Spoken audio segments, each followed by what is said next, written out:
upon a time, if you're on the web, the entire Earth universe, well, is that a bit of an oxymoron? Anyways, the entire Earth, but you can stream us from anywhere you can get a stream. And people do. I've seen streams into France before. And we're pretty popular. Even though we don't speak a lot of French, we get around. We're kind of international in our approach to the world. So, without much more ado,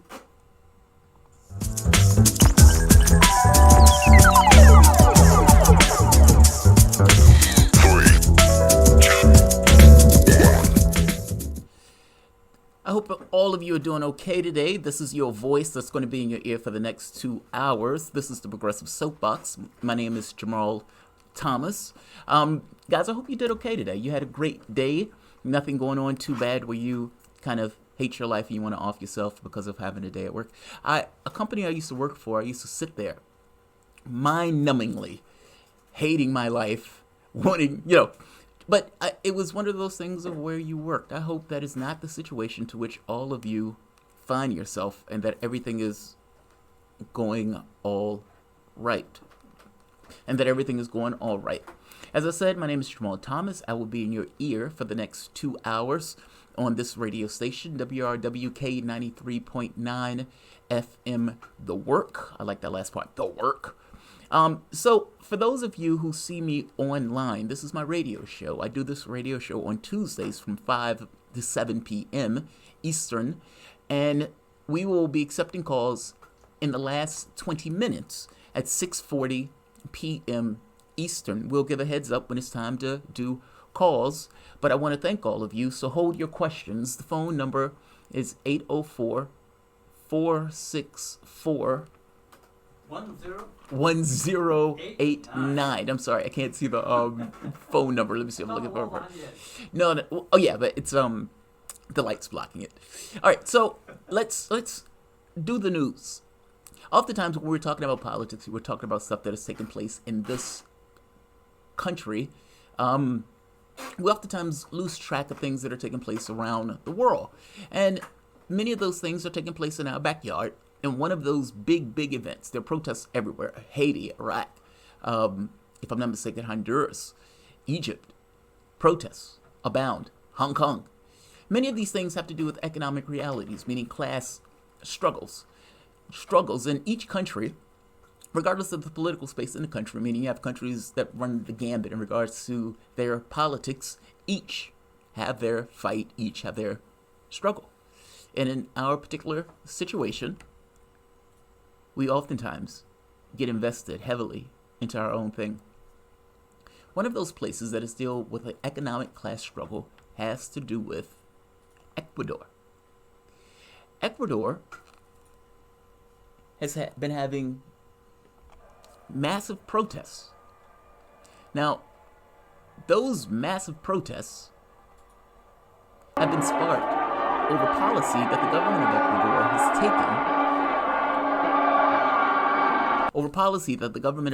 has taken. The people who are watching me online are seeing massive protests. Lenin Moreno takes power from a gentleman named Carrera. Carrera had a strong sense of Ecuadorian sovereignty, this notion that we will not be the playground of imperial powers such as the United States or Western influence, and was able to throw off the yoke of what he would call imperialistic forces. His predecessor, or his, the guy who takes over after him, does not have that perspective, even though he ran with this notion that he did. Meaning, the people who put him in office thought he was going to essentially take on the policies of Carrera.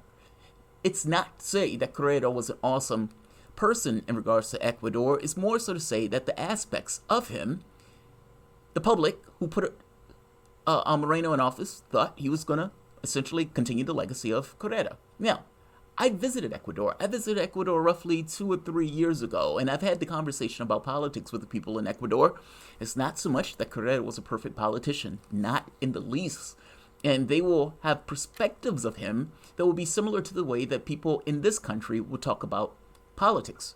But just because you are not or don't love one person doesn't necessarily mean that the guy who comes in office who was pretending to be that guy is somebody that you also like. I guess my point is, and I'm saying this in sort of a weird way, but I'm saying that Correa wasn't perfect, but Moreno is absolutely ghastly. Moreno gets in office and takes a loan for the IMF. Now, if you remember, Moreno's the guy that got rid of Julian Assange, essentially sold him out to the U.S., being browbeat, and you can even make an argument, bribed by Western powers in order to get rid of Assange. He accepts an IMF loan, and attached to this loan are a austerity package that required him to, for all intents and purposes, get rid of a fuel subsidy, which would have dramatically increased poverty in Ecuador and doubled fuel costs. Now, think about it from our standpoint for the moment. Your gas cost doubles. What does that mean for you? What does it mean for your life? What does it mean for taxi drivers? What does it mean for people who have a job or make a living by going from point A to point B or transporting people from point A to point B? And definitely, what does it mean in a country where the standard of living is not necessarily high? Meaning, when I was in Ecuador, you could get from one side of Quito to the other side of Quito for dirt cheap. If you're going to double the fuel costs across the board for people who are not necessarily doing bango in an economic standpoint dramatically increases. Poverty, based on what Moreno did, was going to dramatically increase. Protests across the board shut Ecuador down, especially from the standpoint of the indigenous community that came out and protested almost like a week. It got so bad that Moreno moved the capital, or moved his department out of Quito to a nearby town because he thought, oh my God, they're going to shut this place down and they're going to raid the building to which I am in. He left. He was that terrified of that strike, of that protest by the indigenous community, by the students, by just run-of-the-mill Ecuadorians to shut that place down. And they did just that. Ecuador and the people of Ecuador, after, I believe, 11 days of protests, got what they wanted. Ecuador rescinded the IMF austerity package. We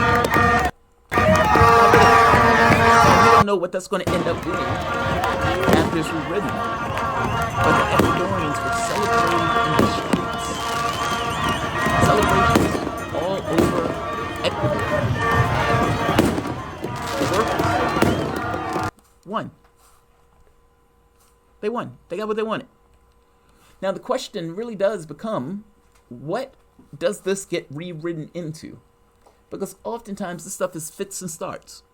You fight, you struggle, you get a little bit of leeway in regards to what you want, and you have other capitalist forces that push back on any kind of progress or any kind of push that you tend to make.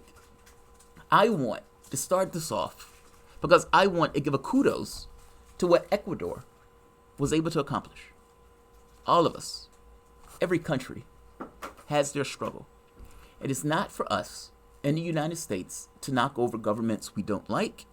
And while we may sit from our particular perch and we may say one country is better or one country is worse, it is extraordinarily important to realize and to understand that all countries have their struggles.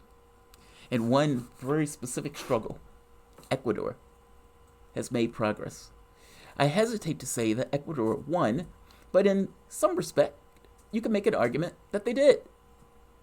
They pushed extremely hard against what the government of Ecuador was trying to accomplish. A neoliberal that was in office, that was essentially going with what the IMF wanted, despite the public being dramatically against it. They,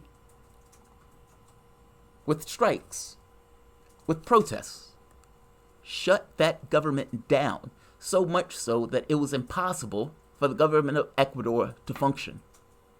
The government of Ecuador made the decision to even move because they were so terrified about what was going to take place from the standpoint of the indigenous community and run-of-the-mill Ecuadorians in stopping and shutting down the government in lieu of the policies that the government was pushing forward. The government put on a brutal, repressive regime, going so far as to shoot, injure, and kill various protesters. Ultimately, when force didn't work, when the repression didn't work, when the shutting down media didn't work, when everything that the government had in its toolbox from the standpoint of repression, injuring, beating, and killing the population didn't work, they stopped. And they relented to public will. Shout out to Ecuador. Kudos to Ecuador and what they were able to accomplish. I want to start off the show with that very specific point.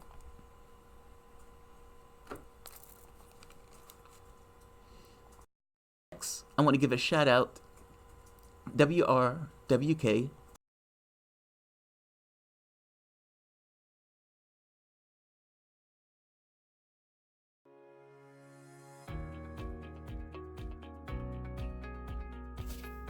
You are listening to the Progressive Soapbox Radio Show with Jamarl Thomas. Tune in live every Tuesday at 5 p.m. Eastern here on WRWK 93.9 FM. You can also always listen live online at theworkfm.org. That's WORKFM.org. Check out the website and click on the link that says Listen Now. If you are enjoying the broadcast, please consider underwriting this show or one of the other great shows aired here on WRWK 93.9 FM, your radio station of, by, and for the people. Jamarl will be taking calls during the last 20 minutes of the show, so please call in to share your thoughts and questions at 6:40 p.m. The number for WRWK is 804-464-1089. And again, the phone lines will be open only during the last 20 minutes of the show, beginning at 6:40 p.m. Thanks again for listening to the Progressive Soapbox Radio Show here on your local community station each and every Tuesday from 5 p.m. to 7 p.m. on 93.9 The Work FM. To give a shout out to Mrs. Thomas, who made an awesome promo for this channel. I love that. I was telling Ron, I was like, my wife did a promo for it. I didn't get the opportunity to hear it because I'm in such a rush when I first get here to try to kind of make everything work and get all the bells and whistles. This is a 2-hour show. Usually when I do my show, I do it in increments on my own channel. Well, on this one, it's like 2 hours, so you have to kind of have all that stuff planned in advance. Yeah. So I didn't get the opportunity to hear it in advance, but I told her I have infinite faith in you. Infinite faith. How many people said that to their spouses? She doesn't appreciate that at all. Infinite faith. You know, when her and I were at the casinos, we were in like Kenya, all these places when we were traveling. I love going to casinos. I like playing games of Risk. And so I like to play craps. Now, many of these places don't have craps, so they have blackjack. Blackjack I enjoy, but blackjack is more technical. You know, there's some things where you have to. Card counting. Right, card counting. Now, there's some things where you have to go beyond all of the things that you want to do. Meaning there's every incentive in the world pushes you to behave in a particular way, and you have to ignore it. You got to be a man. You got to just withstand it. And one of those things is like if you have, let's say, 5. He gives you 2 cards. The dealer deals 2 cards. This is way off the point. The dealer gives 2 cards. 3, and let's say a 2. Now, you need to hit 21. You know the dealer needs to hit 21. The dealer has 1 card showing that card maybe a 4 or something like that. Everything in you wants to hit. You want to say it. Everything in your brain says hit. You only have 5. The goal is 21. You only have 5. And if there's somebody who's played this game, is probably smoking something, probably drinking tequila, and he says, don't do it. He can see it in your eyes. He knows it. Because what he knows is oftentimes the dealer busts because the dealer has to hit 17. So if the dealer has a very low number, you give the dealer that opportunity. There's 10s all over the place. 10 is one of those cards that comes up more than any other card. Sure. So there's a better chance for the dealer to bust as opposed to you taking another card because you have a better chance of busting also. Everything in you says hit. Don't hit. It's technical to a certain point. By the same token, there's still this human factor that says you got to hit. If he doesn't hit 17, everybody else wins? Well, if he doesn't hit 17, so let's say he needs to take a hit up until the point he gets 17. Meaning the dealer always, just almost as an automatic thing, until he hits 17, he has to hit. By the same token, he has to stay on 17. So just the way the cards fall, when the dealer is showing something kind of low, even if you have a really low hand, you stay. I know this sounds weird, and you may lose. However, you will win more than you lose. It's a weird dynamic, and yet, from a technical standpoint, I tell my wife when she's playing, she's like, I don't really know how to play that game that much. I have infinite confidence in you. Here's $50. Go have some fun. Like, I feel the same way about this. I don't have to watch the promo. I know you did an awesome job. So, shout out to her.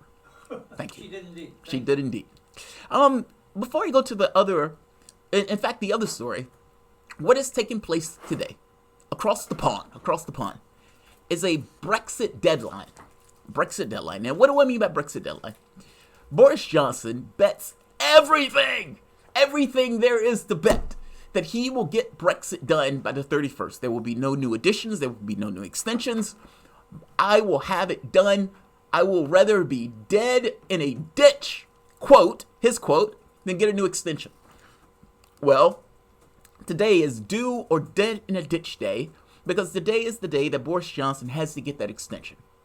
Boris Johnson, by law, if he does not get that extension, will need to go hat in hand on bended knee begging the European Union for an extension if he does not get the deal that he's supposed to get by law. Now, why is it by law? Because Labour and the other parties don't want a no-deal Brexit. And they know that Boris Johnson means it when he says we will leave with a deal or without a deal, despite the economic consequences that come with it. Now, Boris Johnson has taken this position stridently, and everybody, like I said before, knows he means it. So the other parties get together, defeat the government. In fact, the government has been defeated with every vote that the government has passed, or every vote that they've tried to pass, and it's forced them, go get the deal. Boris Johnson said that's not going to happen. And the question that people have is Boris Johnson going to break the law? Are we going to have to put the prime minister in chains and drag him to jail at the, what do they call it, at the leisure of the Queen, or however they use the phrase, because Boris Johnson has decided to, at the pleasure of the Queen, that's it, just because Boris Johnson decides to break the law. So, there is a heavy amount of work that is going on today, a lot of frenzy in trying to get a deal. This, yesterday, was the Queen's speech. Now, the Queen's speech typically sets out the agenda of the government, but at this point, Brexit is the main thing. The interesting thing is that this Queen's speech didn't talk much about Brexit, and ultimately came across as just a showboat, a propaganda piece for the election that everybody knows that is coming up for Boris Johnson. Today is the deadline. Boris Johnson needs a deal today. And if Boris Johnson doesn't get that deal today, Boris Johnson, by law, is supposed to do something that he has bet and staked every ounce of his political capital on, getting a deal. And if he doesn't get the deal, he's going to have to go and beg for an extension. He says he's not going to do it. People wonder if Boris Johnson has something up his sleeve in case he doesn't get the deal. And the thing is, what we're hearing today is that Boris Johnson has been working, and his government has been working heavily to come up with the deal, and has been throwing things overboard in lieu of trying to get that deal. Meaning Boris Johnson's plan is slightly different than Theresa May's plan. Boris Johnson's plan is the UK will leave. First point.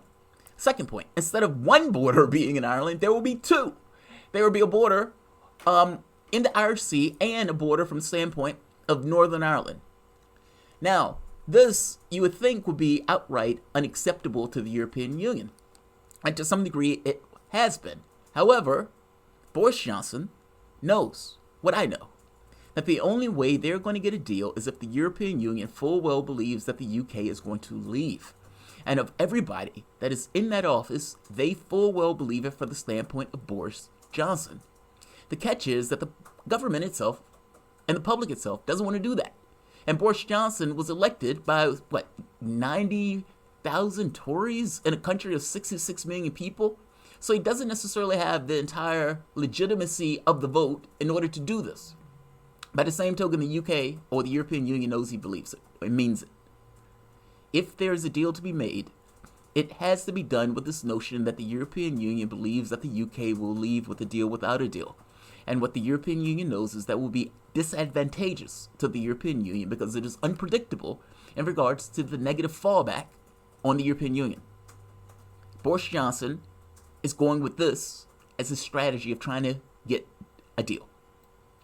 The rest of the UK is aghast by this because they know any level of brinksmanship means that you could potentially go over the brink. By the same token, Boris Johnson today, and it sounded like there was some level of change in regards to the negotiation where it seems like there was a potential for a deal. Not so much that there is currently one, but more so that Boris Johnson has been willing to throw things overboard and budge on his red lines in lieu of getting that deal. And it's also possible that there are members of the Brexit, let's say, contingent within the UK that is willing to work with Bojo, despite his red lines, despite the things that they say they wanted, in order to get that deal. What they know is, if they can get this deal, they can go to the public and say, we did it. We did what we said we were going to do. It's not exactly what we said it, but we accomplished what we said we were going to accomplish. And the last 3 years under Theresa May that can accomplish this deal, we did it. And not just we did it. Now, let's have this election and let's vote us in office. That's their pitch. Here's the Queen's speech. Here's part of the Queen's speech.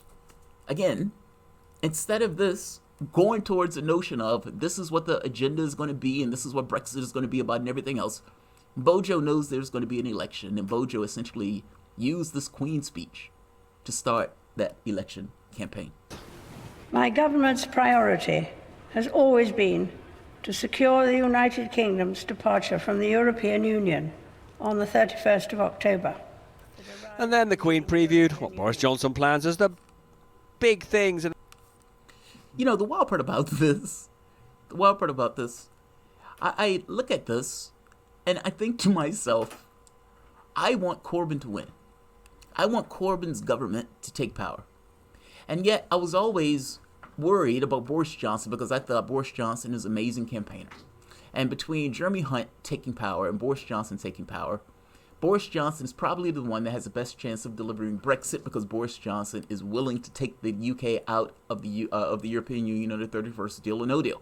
Despite me knowing that no deal Brexit is not a great outcome for the UK, especially not in the short term. Boris will most likely beat Jeremy Corbyn in an election. And I hate to say that, but I do think to some degree that may be true, especially if he gets a deal right now. I also think, at least from a political sense, that if they do have an election and Corbyn loses that election, that Corbyn would have a hard case to make for remaining in power. And I'm saying this entirely as someone who wants Corbyn to win, who wants Corbyn in that office. If Brexit is off the table and these guys have a debate, technically, Bojo did what he said what he was going to do. Something that Theresa May couldn't do. And something it's unclear whether Labour would have even went towards, seeing that Labour has come across as a Remainer party at this point. Keep an eye on what is taking place in the UK. What is taking place in the UK is fascinating politics. You know what's funny to me? The Queen. The Queen is always a funny concept to me. It's as if she's pretending. Do you really and honestly believe that this woman was appointed by God? I don't. And every time she gets up there, I always think to myself, she has to know that she wasn't appointed by God. She has to know that. And all of these other people in the UK are actually pretending that this woman is some sort of something. Yeah. It's a quirk of birth. I could have been born as the Queen of England. You could have been born as the King of England. Really funny as the Queen of England. Any random homeless person that you see could have been born as a queen. It is a quirk of birth. Appointment by God. And yet, it's intertwined in the government. Isn't it amazing? Now, what they know, is that if the Queen of England got up there and says, you know what, I'm sick of this, I'm taking control, they would strip her powers away overnight. Before she could get out the third word, you see Bojo run into Parliament, stripping the Queen of her power. Nobody would move. No. Nobody would buy what the Queen says. It would create an absolute constitutional crisis. You know, when Bojo went to parole Parliament, And everybody was flipping out that Bojo did that because Bojo was doing that entirely to stop Parliament from overseeing the Parliament's actions. Meaning what Bojo wanted to do was stop Parliament from scrutinizing what the government was doing in regards to Brexit because they knew Bojo would have been perfectly willing to take them out for no deal. The Supreme Court said, you lied to the Queen. Now, when people said that, I was like, oh my God, the Prime Minister lied to the Queen. I can't believe he did that. That's an astonishing thing to people. It's like, what? We have nothing in our politics that's similar to that. There's no thing in our politics that is beyond the president in a legit, legal, specific sense. The UK politics have a lot of fudges in it just because of where they started. All governments, it doesn't matter what the government is, incrementally move. Like, oftentimes, you don't have these large fits and starts. When you have these large fits, you're talking about like a revolution. You're talking about something that completely overwhelms the typical way that governments go and the way governments process. Otherwise, you have incremental moves in a certain direction. Meaning, in the UK politics that spans like 1,000 years, you have these small things where you start with a king and wars and so forth, but incrementally moving, where you have a king, you have a queen at this point, and you have a parliament. And then you have a House of Lords. And House of Lords is not necessarily an elected body. The Queen is not an elected body. But Parliament has asserted its will in those processes by winning various wars against the king. Well, at the time it was the king. My point is, Parliament is supreme. Everybody knows Parliament is supreme. And yet they still have these weird quirks of their law where they would go to the Queen and beseech the Queen for X or Y. Yeah, it's odd. I read that they wrote the speech she gave. Boris Johnson did. Yeah. Odd. Well, I mean, it's not really. I mean, Boris Johnson, the Queen, for the most part, comes out and just reads essentially what is the government's priorities. And she says, my government's priorities are X or Y. I mean, at a certain point, the king got sick of running government and says, look, I can delegate this responsibility to somebody else. Catch. The moment that you delegate the responsibility to somebody else, that's also including potentially military. The moment that aspect, or that edifice, starts taking control of things, when you delegate it, well, they're going to take control of things. And when they disagree with you and they say, all right, we're going to raise the military, they're already dealing with the levers of government. Yeah. The Queen at this point, when they were screaming that the Queen should not have allowed Boris Johnson to parole Parliament, what did they expect her to do?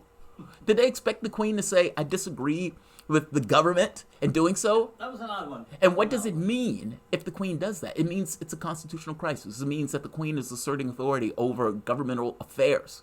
Yeah. Ultimately, precedent setting. They call her figurehead. They call her figurehead because it's just that. The Queen comes out and essentially does what the government tells it to do. She could have technically come out and say, I disagree with this. But would she? No. She would never do it. The courts came out and did it and said, yeah, you just lied to the Queen and you're just trying to avoid Parliament from doing what it's supposed to do.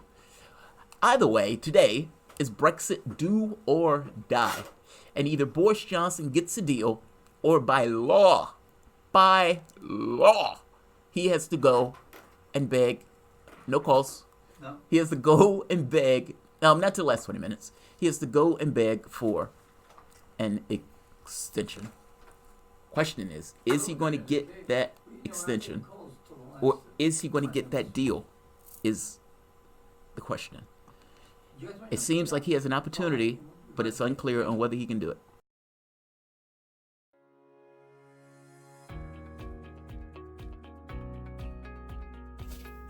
You are listening to the Progressive Soapbox Radio Show with Jamarl Thomas. Tune in live every Tuesday at 5 p.m. Eastern here on WRWK 93.9 FM. You can also always listen live online at theworkfm.org. That's WORKFM.org. Check out the website and click on the link that says Listen Now. If you are enjoying the broadcast, please consider underwriting this show or one of the other great shows aired here on WRWK 93.9 FM, your radio station of, by, and for the people. Jamarl will be taking calls during the last 20 minutes of the show, so please call in to share your thoughts and questions at 6:40 p.m. The number for WRWK is 804-464-1089. And again, the phone lines will be open only during the last 20 minutes of the show, Speaking of those other shows associated with WRWK, I want to give a shout out to the shows that are going during the week. If you guys dig this content and you find yourself coming back to the station, whether it's today or whether it's on other days, please consider supporting this content via underwriting. I mean, ultimately, this content is brought to you by you. This is a talk radio station. There are several shows that goes throughout the course of the week. On Sunday, we have Citizen Voices with Jay that takes place at 2 p.m. On Monday, we have In the Frequency of Hope with Stephanie at 7 p.m. On Tuesdays, you have yours truly, the Progressive Soapbox Radio Show. Hour is somewhat of a misnomer since it takes place in 2 hours. It used to be a 1-hour show, but 2 hours now. Also, on Wednesdays, you have Her, Human Equal Rights with Leslie. That's at 7 p.m. That's every other Wednesday. On Thursday, you have Richmond Business Babes with Lisa at 11 a.m. And you have Self-Care Activists at 4 p.m. On Friday, you have Critiques of Culture at 7 p.m. This is your local independent media, WRWK 93.9 FM. Let me throw in that this week is the on week for HER. It will be on tomorrow. Excellent. Always worth listening to. So let's get into another bit of news that has been swamping our airwaves. Trump, our president, Donald Trump, is dramatically incompetent. I say that. I don't say that. I think I've been relatively fair to Trump, given my own ideological preferences of things. And I can say, objectively, with a straight face, based on my own value set and what's going on in Syria right now, that Donald Trump is dramatically, completely, out and out, running with no shirt on in the day, incompetent. Donald Trump, He's perfect at it. he's perfect at it. He's awesome at it. Let's start, however, with being honest. Let's be honest. Let's do something that mainstream media doesn't tend to do when talking about foreign policy. Oftentimes, we take an American perspective of things. I want to take the perspective that if I am sitting on the moon and I'm looking at events and I am untethered to those events, just calling a spade and just saying this is what is objectively true, I want to start there, because taking an American perspective of things does not allow you to do just that. Our foreign policy created ISIS. Pause. Full stop.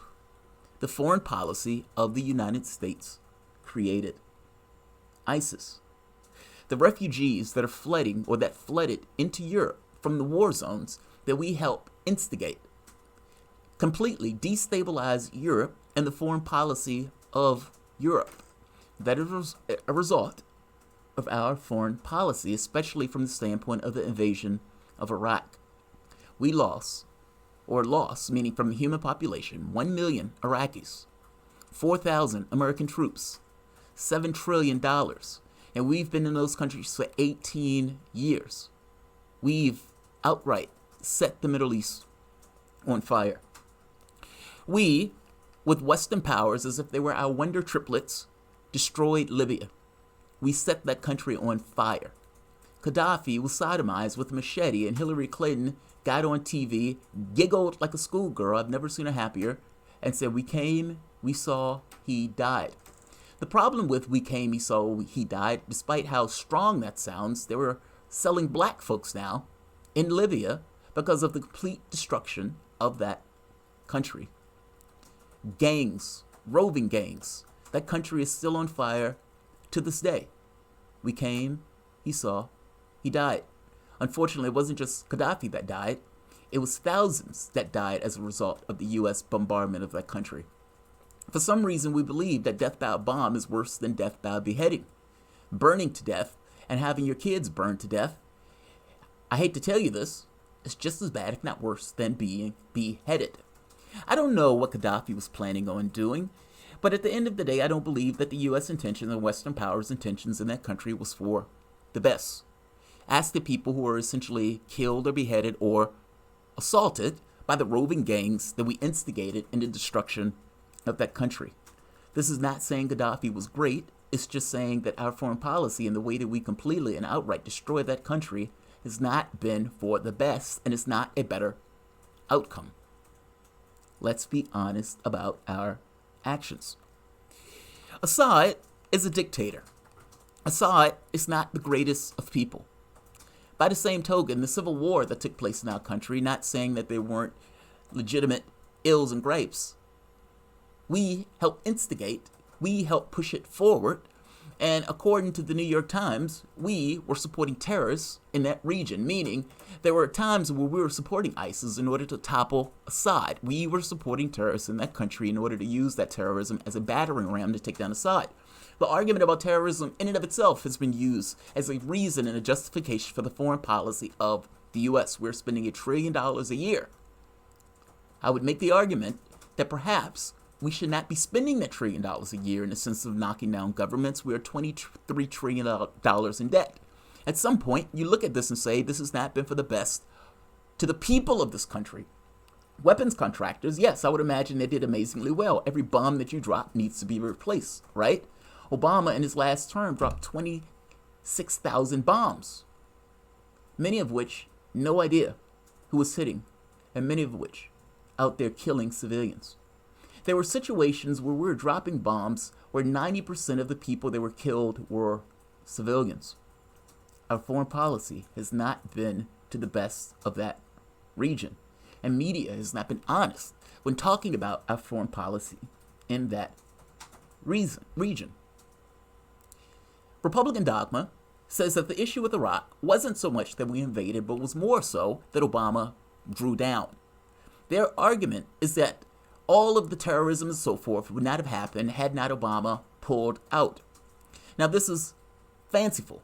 This is utterly ludicrous. The issue with Iraq was that we invaded. It wasn't so much that Obama pulled out, it was that we invaded. If you want to blame Obama for anything, blame him for Syria, blame him for Libya. Both of those things are just so happen to be true. Obama did invade Syria. He was using terrorism as a battering ram to take down Assad. He was also dropping weapons into the quote-unquote Free Syrian Army, as it's called, with many of those weapons being stolen by ISIS. Check Fox News. Check The Independent. Check the New York Times. Everything that I'm saying here. It's flat fact, absolutely true. The Independent runs a story saying it seems that the weapons and the capabilities on the battlefield of ISIS far exceed any notion of stuff that they would take on the battlefield. What the point that they were making was that ISIS military capability exceeded what one would expect if they were just picking up weapons off the battlefield. Their point was that they were being helped and assisted and augmented by Saudi Arabia, Qatar, and, yes, the United States. Let's start there in our analysis. Meaning, after everything that I just said, let's start there in our analysis when we're looking at what's taking place in the Middle East. Trump pulls out. Trump puts out a tweet that freaks out, or at the very least allows media to attack him. When Trump pulls out, he sends out a tweet that shows that essentially that the United States is leaving Syria and is going to turn over that territory to Turkey. This is weird on a few counts. The U.S. has invaded somebody else's country. The U.S. has used our military, our brave men and women that put on a uniform with this notion of defending the United States from enemies foreign and domestic, are being used to essentially prop up an autonomous region in somebody else's country. Trump says we're bringing our troops home. Trump is not bringing our troops home. Trump just moved them around Syria and gave over territory belonging to Syria to Turkey. Turkey says these guys are terrorists and uses this as a land grab. The media looks at this and says, oh my God, Trump is abandoning our allies.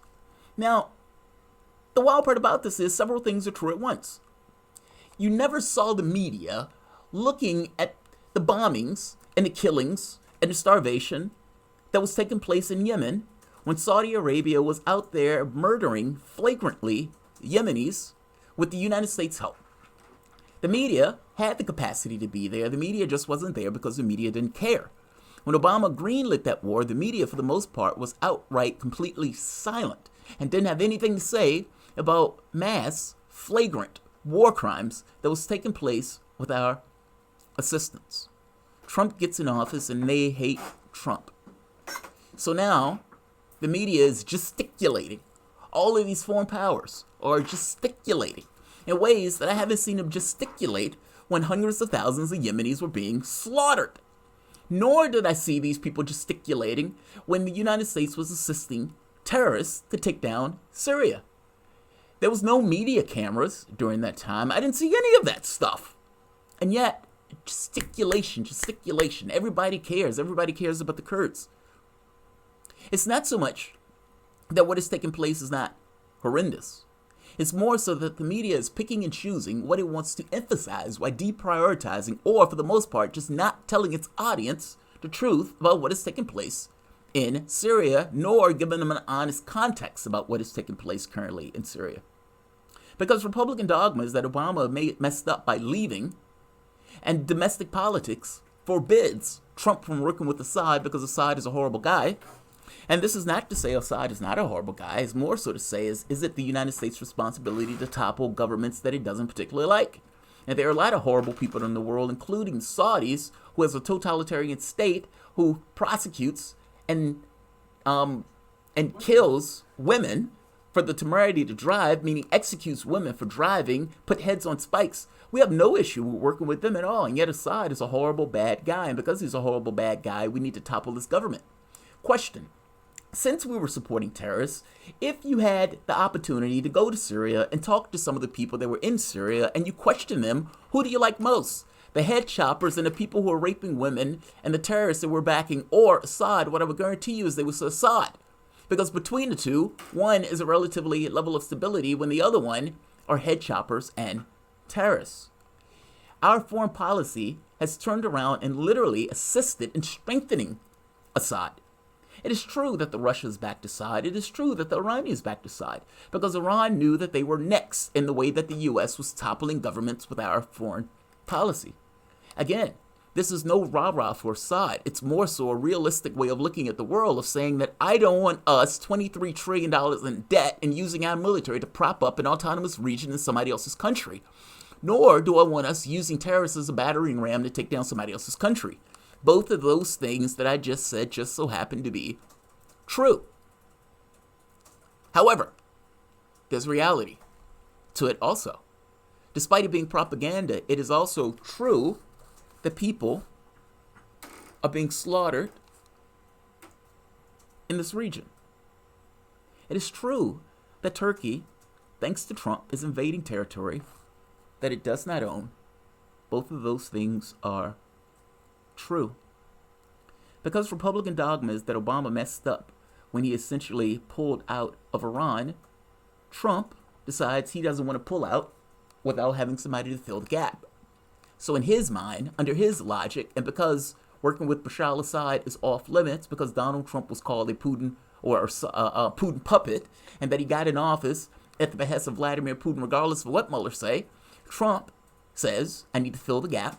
Working with Assad is off the table, so I'm going to work with Turkey, a NATO ally, and I'm going to let them take land that doesn't belong to them. Erdogan goes to the power grab. The Kurds, infinitely foreseeable, run to Assad for help anyway. My argument has been that the best outcome would have been for the United States to work with Assad. It's Syrian territory. Work with Assad and make some kind of deal for the Kurds. It may not be a completely autonomous region, even though they may keep some level of autonomy if the United States is working on their behalf to make a deal. But that's off the table. Assad is a bad guy. Assad, quote-unquote, gasses people. And Assad works with Vladimir Putin. And because it's off the table, and because Trump needed to fill the gap because it's Republican dogma, and because Trump knows nothing about the region, and because Trump is a reality show host and is just listening to the neocons that is in his area, and becomes Trump wants to fill a campaign pledge of quote-unquote pulling his troops out, Trump says, I'm getting out of here, I'm giving it over to Turkey, and I'm leaving. Turkey says, great, we're going to grab some land, and we're going to get rid of these terrorists, something that was on our policy in general. Now what? You've allowed a massacre to take place. It's true the best outcome was out of reach. It's true that I want our troops home, throw them a parade, call it a day. It is also true that this is the worst outcome in regards to policy. And you may say Assad is a bad guy, fair enough. And you may say that I don't like this idea of working with Bashar al-Assad, that's fair enough. And you may say that that idea is working with a bad guy, fair enough. By the same token, the Kurds went to him anyway. They went to him anyway. And they went to him anyway under worse terms, because they're running to him with their tail between their legs, begging to not be slaughtered by the Turks, because Trump gave over land to the Turks that didn't belong to them. Right now, Syria is essentially going to the border, working with the Kurds. And the Kurds may deal with Assad to give over some of the territory and give over autonomous control in some of these regions, even though, if I'm not mistaken, they're keeping autonomous control in some regions. But giving over territory and allowing the Syrian army to go into that territory because they need the protection of the Syrian army to not be slaughtered. Turks may engage in a certain degree of ethnic cleansing. Syria is taking their land back, and they are going to the border, meaning if Turkey is not going to give up that land and the Syrian army is going to take that land, they are in cross purposes. Two countries with militaries are at cross purposes with one another because Donald Trump decided to pull out willy-nilly. Yes, I want him to pull out. Yes, I want him to bring our troops home. Yes, I want him to throw him a parade. And unfortunately, that's not what Trump is doing. Trump just moved them out the way. I want him to leave, so I don't want you to misunderstand me. We shouldn't be there in the first place. However, work with Assad is the way out. That's not what Trump did. And at the end of the day, you've strengthened Assad anyway, because Assad is going to take his territory back anyway. And here's the catch. Whatever you want to think of my opinion on this, if Trump would have worked with Assad, the Turkish army would have never invaded that region if the Syrian army had resumed control over those regions backed by the Russian army. That happened anyway under worse terms.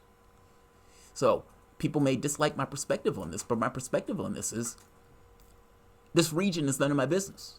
Our military shouldn't be over there. We haven't worked to the best of ends in that region. And the best outcome would have been to work with Assad. And that's literally what ended up happening anyway. Trump chose the worst case scenario. Understand, it's not that the decision was wrong, because decisions are right or wrong based on your perspective of the world and based on where you put your stake on the ground. People have all sorts of perspectives and have all sorts of things that they care about, and the things that they care about may not be the things that you care about. So don't misunderstand me. When I say right or wrong, I'm talking about right and wrong from my perspective of the world, my framing of the world. My framing of the world is I want less death. I want less killing. I want less intervention. I don't want to knock over governments that I don't necessarily like, but by the same token, it's none of my business. Again, every country, every people have their things that they push and argue and fight about. And those things happen in fits and starts, and oftentimes those things are incremental pushes in one direction or the other. Knocking over a government, creating all sorts of chaos and killing. You have people who are doctors, lawyers, store clerks, all of these things within the context of a population being massacred and killed because we didn't particularly like a government and we wanted to knock the government over. And now the government is in chaos. The area is in chaos. And unfortunately, Trump took a decision that may add more chaos, not less. All for domestic reasons. Apparently, Donald Trump, not to mention elements of the world, have put sanctions on Turkey. He has put through an executive order to sanction Turkey for the incursion into Syria, because ultimately, not so much in a normal sense would he have done that. More so the hysteria that has taken place in the media and in the political space that essentially shamed him into action. His argument is, I will destroy the Turkish economy if they do something that I don't particularly like. Well, the catch here is, I don't particularly like. Ultimately, I don't think Trump cared. I think what Trump cares about is a campaign pledge. I've seen him on the stage screaming at the height of his lungs that I'm the one that got our troops out of those countries. We've been having these endless wars, and it's time to stop these wars. Yes, agreed. Unfortunately, that's not what you did. And to make matters worse, Trump has increased the number of troops that are going to Saudi Arabia. Understand what this means. anything that happens from the standpoint of Saudi Arabia and the attacks on Saudi Arabia get blamed on Iran despite the Houthis claiming responsibility for it. Saudi Arabia is a totalitarian state that executes women for driving and puts heads on spikes. Donald Trump is sending our military to defend that totalitarian state while screaming at the height of his lungs about how horrible Iran is and how horrible Bashar al-Assad is. On top of that, Saudi Arabia has like the 5th most expensive military in the world. They buy hundreds of billions of dollars of weapons from us every year. And they can't defend themselves against a group that's supposed to be a band of rebels? Why is it the United States' responsibility to defend Saudi Arabia when Saudi Arabia has a massively expensive military? They should be able to defend themselves. And if you ask the American public that, they will tell you the exact same thing. If there is an attack on Saudi Arabia, and if U.S. personnel gets injured or killed, what would be the response of the political space, of the media space? And what would be the response of Trump himself? Especially if what they say is, it's not the Houthis. The Houthis are just saying they did it. It was the Iranians. Trump has made things, for campaign reasons, far more dangerous. And it is up the ante in regards to the potential for some kind of and not even unforeseeable, for a conflict, for a large scale conflict. Any attack on Iran is unpredictable in the sense of what happens after. Meaning, the President of the United States, Donald Trump, loses all control of the process the moment that he attacks Iran. And if you've noticed, in one case after the next, he's had to demur, he has had to fall back, and essentially to save face. When Iran shot down the drone that was most likely flying over their airspace, what did Trump do? Somebody was behaving stupidly. And that's despite the fact that everybody around him was screaming, you got to attack Iran, you got to attack Iran. When Iran took the boat, because Britain took their boat off the coast of Spain at the behest of the United States, tit for tat. Everybody screaming, you got to attack Iran. Trump demurred. When Saudi Arabia got hit with, apparently, they say drones, or with some kind of missile strike, and it takes down 5% of the world's oil, what does Trump do? Everybody blames Iran, despite the fact that the Houthis said they did it. Trump demurs. He sends personnel. He doesn't send troops to fight in that sense. He sends them with this notion of, I'm defending Saudi Arabia. But he doesn't strike. What he knows is if he attacks, what he wants is off the table. He is supposed to be the guy that got us out of wars. And if he ends up getting in wars, that will interrupt his notion of his campaign. What he cares about is his campaign, not what's taking place in Syria. This is kind of my point. What is right and wrong is dependent upon what the person is shooting for. And in Trump's case, he wants to get on a campaign stage and say, I was the guy that got you out of wars. The problem is, that's not entirely true. Our troops are still there. And it's very possible, unpredictable, Saudi Arabia and its conflict with the Houthis, because they are going to blame Iran if anything happens on that front. Trump is not the guy that got us out of wars. And most likely, Trump may be the guy that ends up starting a larger one in the Middle East.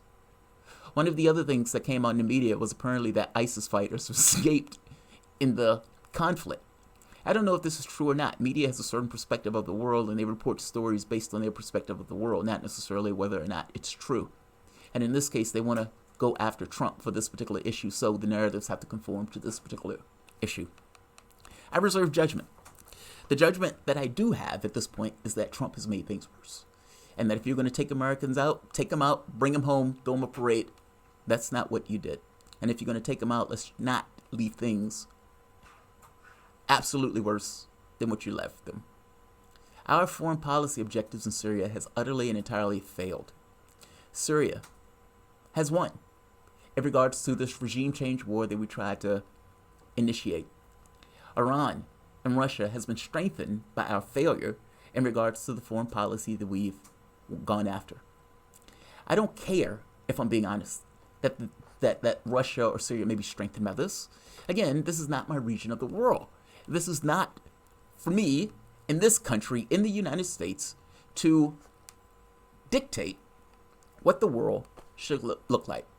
And if I'm being honest, I don't think any person objectively can look at the fires, the outright wars, the number of people that have died, the number of people that have lost their lives, the havoc that we've wrought. And yeah, the million Iraqis, the thousands of civilians that have died in these regime change wars, not to mention the 4,000 Americans that have lost their lives, and the 20-something trillion dollars in debt to which we find ourselves. Can we honestly say that this has been to the best interests of anyone other than weapons contractors? Bring our troops home. Throw them the parade. Trump is incompetent. This is WRWK 93.9 FM, The Work. Guys, if you dig this content and you find yourself coming back often, like, share this video. Also, consider supporting this content through underwriting, since we are indeed a user-owned station. You are listening to the Progressive Soapbox Radio Show with Jamarl Thomas. Tune in live every Tuesday at 5 p.m. Eastern here on WRWK 93.9 FM. You can also always listen live online at theworkfm.org. That's WORKFM.org. Check out the website and click on the link that says Listen Now. If you are enjoying the broadcast, please consider underwriting this show or one of the other great shows aired here on WRWK 93.9 FM, your radio station of, by, and for the people. Jamarl will be taking calls during the last 20 minutes of the show, so please call in to share your thoughts and questions at 6:40 p.m. The number for WRWK is 804-464-1089. And again, the phone lines will be open only during the last 20 minutes of the show, beginning at 6:40 p.m. Thanks again for listening to the Progressive Soapbox Radio Show here on your local community station each and every Tuesday from 5 p.m. to 7 p.m. on 93.9 The Work FM. You know, speaking of that, this show is brought to you by underwriters and people like you. Supporting WRWK is provided by Thrifty Quaker, located in Midlothian Station Shopping Center at the corner of Midlothian Turnpike and Coalfield Road. The Thrifty Quaker sells donated items to support the work of 12 varying, mostly local charities each year. Thank you to Thrifty Quaker for supporting this content. Love Mercials. This content is also brought to you by Love Mercials. Love Mercials are brought to you through a partnership between the Work FM and the Interwork Center for Richmond. The Interwork Center, formerly Chrysalis, is a 25-year-old Richmond nonprofit that promotes well-being through programs that inspire curiosity, cultivate mindfulness, and awaken the spirit. The Interwork Center envisions an individual and collective human experience rich with compassion, authenticity, and meaning. Information at www.interworkcenter.org. So, the debates are coming on today. To me, debate day is like a holiday. Love it. I plan on being there with bells on, and I may even review it for the show itself. Typically, there's a debate party that I get the opportunity to go to. I've been for the last few times, so hopefully I can find one tonight to go to. Biden, Sanders, Warren, Gabbard, in addition to the rest, have to show out because the Democratic debate, to some degree, is fluid at the very least at the top of the ticket. Joe Biden, the guy who is, for the most part, thought to be the headliner, has slumped, and he has lost his number one spot. Not just that, Biden team has come out saying that they all but concede that they won't win in Iowa, New Hampshire, or Nevada, but expect to win South Carolina. Think about that.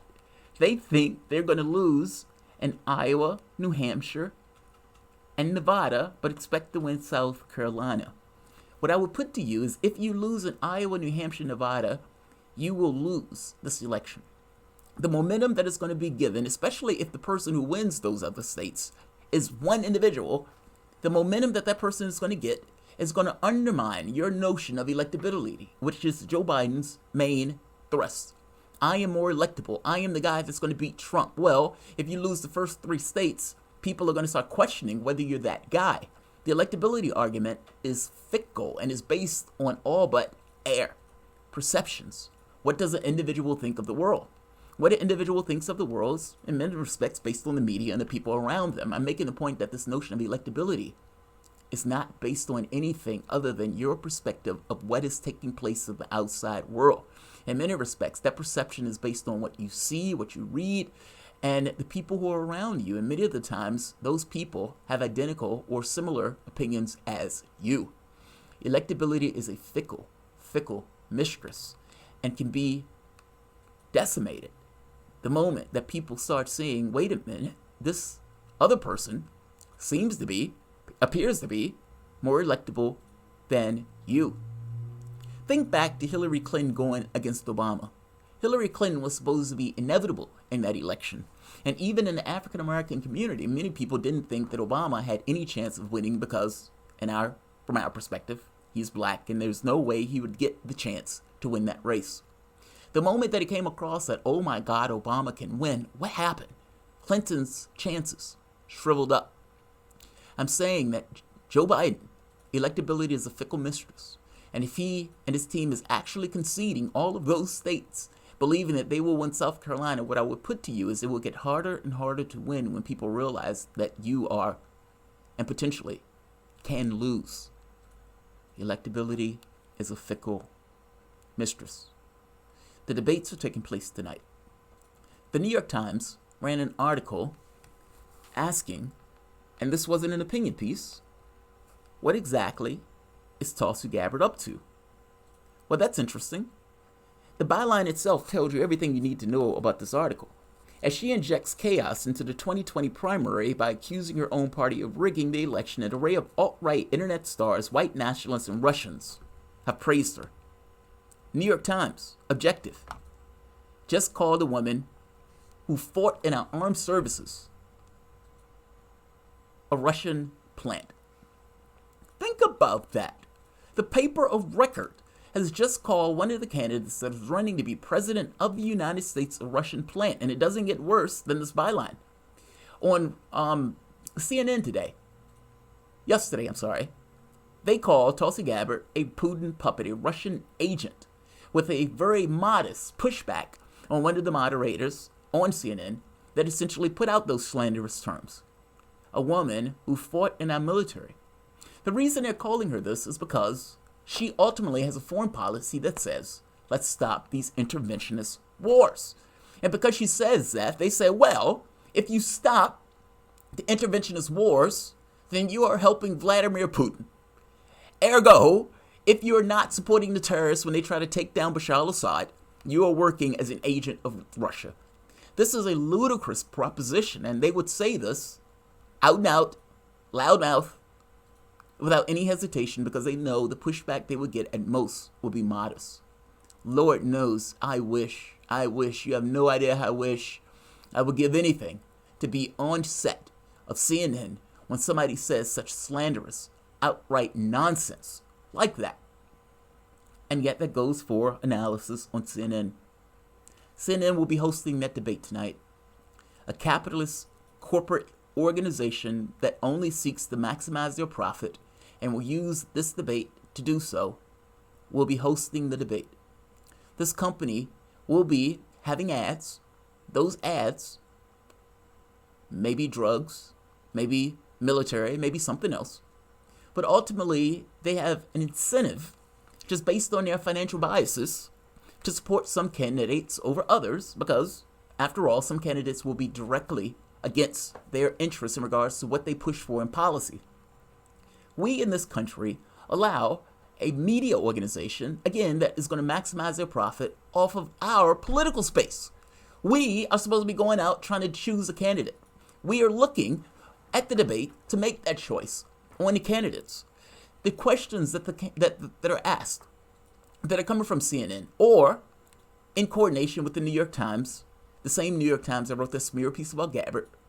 The same New York Times that is supposed to be non-biased and impartial. They are going to be asking questions of candidates, all of them, with their biases. And we, unfortunately, have to look to corporate America to host our debates. Is that really what you want? Do you really need a media organization to do this? Should a media organization be doing this? Or should we come up with other ways in order to have this sort of discourse and choosing on who we want for our candidates? It is dramatically important. The debates are. In many respects, the debates are the thing that allows people to see who the candidates are and sometimes see them for the first time. Sanders, when he was running in 2016, had 3%. He started off with 3% because nobody knew who he was, short of people who were really involved and paid attention to politics. The debates are dramatically important. People get the opportunity to see candidates who they may not have seen before knock around ideas, talk, battle, sometimes go after one another, and make their choices. At the very least, form their opinions on that interaction. If the questions are framed in a way that are disadvantageous to some as opposed to others, and you ask the secondary question of, are they framing those questions that way? Are they asking certain questions in a particular way because of the biases associated with the way they go about their jobs? Some of those biases are not always corporate, by the way. Some of those biases just have to do with millionaires asking questions into things that those millionaires care about. After all, everyone that you see on media, for all intents and purposes, are well off, if not rich. The media personalities that you see on the airwaves are millionaires 10 times over. Do you believe that the millionaires on the radio or media have the same framing, have the same needs, the biases, the same cares and concerns that you do? And yet, they're on television making and setting the framing of a debate, the conversations, missing the point that the conversations they have and the things that they care about are not the same things that the overwhelming majority of the population care about. Most of the population don't have $500 in the bank. That's not a concern of the people on media, meaning Medicare for All is not going to be one of their priorities because that's not something that they overtly care about. And yet, talking heads, setting the agenda, setting the debate, and setting the framing in which how we have these conversations. They will be the moderators for today. I talked to a woman yesterday who was telling me about her husband. She's a nurse. And she said, the company that I work for, she says, my husband had kidney failure and had a transplant. And he also had cancer. And the drug that he needed to inject himself with, I get told by my insurance company that that is not a drug that they like to support. And we would like you to use this other drug that would mean he would have to get 5 injections a day, which are already painful, instead of the 1. She is in tears over this, angry that her insurance company will make a decision like this that supersedes what her doctor wants. Meaning the doctor said, your husband needs to take this drug for cancer. The insurance company says that drug is expensive, so we want you to use this other drug that is not as good as the single drug that the doctor prescribed. She, angry, going after the person on the phone. The drugstore essentially says, I'm sorry, we can't do anything about this unless you can pay for this outright. The insurance company turns around and says, also, we need you to pay for this drug because this drug was not approved. He had already gotten 4 injections. Meaning a drug that they say was too expensive, they wanted her to pay outright for it all. The company that she works for, that was where she was getting the insurance from, has a secret program for people who are indigent and can't pay for certain meds. But that's not a program they tell you about because they don't want people to access that need. This shouldn't happen. Do I need to say that again? This shouldn't happen. There shouldn't be a situation where insurance company do this. In my own case, I take a medication called gabapentin. Gabapentin is a drug for neurological stuff. I use it for neuropathy that occurred when I was really young.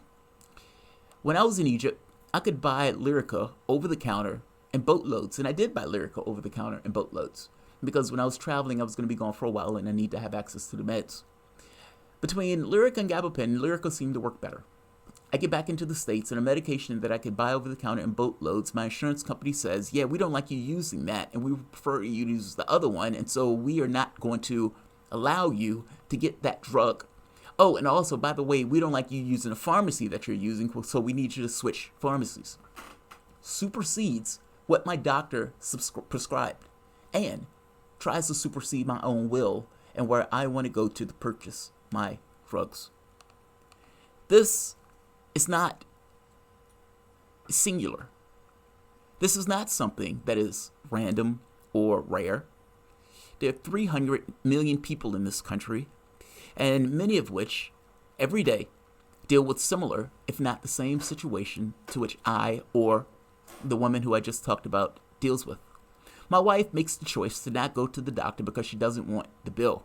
In another case, she goes to the doctor not knowing what is going on. The doctor prescribes a procedure, after which he tells her, all right, this procedure validated what we wanted, which was not what he told her in advance of this procedure. That doesn't stop the $1,000 bill that she got, nor does it stop her from saying, I'm not going further to figure out what this is because I don't want the medical bill. People every day cut their insulin, cut their medications, refuse to get certain medications, or file bankruptcy, $500,000 a year because of medical bills. Drug companies dramatically increase the price of drugs, not because they have to, but because they're a capitalistic industry, and every incentive in the world is for them to do just that. And when you have people on stage like Biden arguing about the unions, saying that unions are not going to give up what they want, that woman told me I was a part of a union, and that's nonsense. The reality of it is, right now, the UAW is in a strike. The UAW has been in a strike for about a month. The healthcare company cut the UAW cut the insurance of the workers immediately, so fast that people that had kids with cancer couldn't get their medication or couldn't get their chemotherapy because the insurance companies, or because the company cut the insurance of the workers that fast. Well, They GM did. cut it, actually, They initially. cut it. GM cut it. They didn't give chance. They didn't give time for the union to take over the healthcare. And so again, people with cancer wasn't able to get their kids the care that they needed because the company cut their insurance. Now, when they are on the debate stage and they're telling me that people with union contracts are not going to want to have Medicare for all, it's utterly ludicrous. There are about 7% of the people in this country under unions. That is a tiny amount. And you're telling me that the rest of the country should be held because the 7% may have worked out a deal for their health care? Do you realize that one of the things that they wanted to do for GM was to increase the healthcare costs from 3% to 15%. That's a dramatic cut in their wages. And GM, a company that needed to be bailed out by us, and where the workers had to take a hit for that company, now they want to turn around and put the onus and the burden on the workers. And you're telling me that I should hold my push for Medicare for all for these reasons. If anything, this emboldens my point about Medicare for all. If those unions had Medicare for all, they just wouldn't have to argue for that to be part of the mix. That money, that when it comes up again for an argument, for a debate in regards to what is going to take place for the contract, healthcare would just be off the table. And the argument and the things that they would have had to trade in for healthcare can now just be put in the wages. This just emboldens my point for Medicare for all. This debate and the people and the news crew and the people who are asking those questions oftentimes don't have the same concerns and the cares of the people who are in the population themselves. Ergo, the framing and the way they talk about the various items in the debate accrue such.